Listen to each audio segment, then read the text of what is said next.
A few weeks ago, Square Enix made a statement saying that Japanese studios should not try to imitate Western games, how they cannot make good ones if they do this, and instead should focus on their own IPs, game styles, and game making process.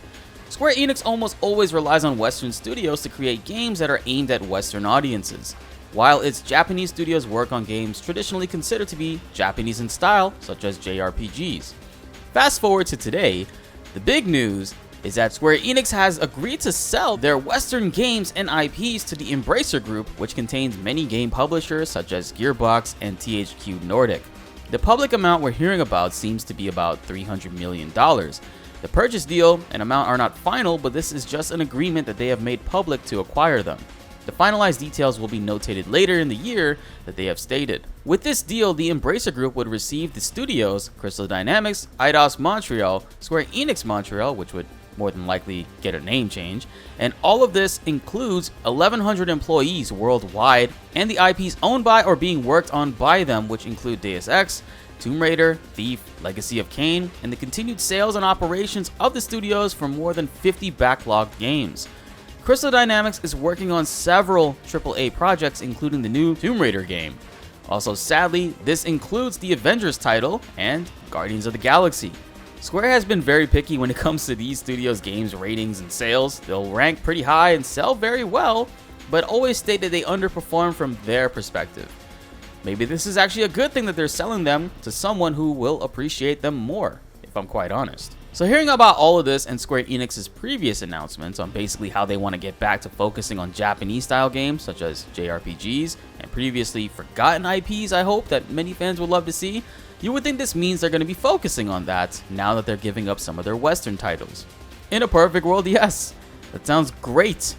But we all know it is far from a perfect world when your name is Square Penis. Square's own press release stated that the transaction will assist the company in adapting to changes in the global business environment, and a bunch of other words tied into sentences, with the ending reaching the punchline.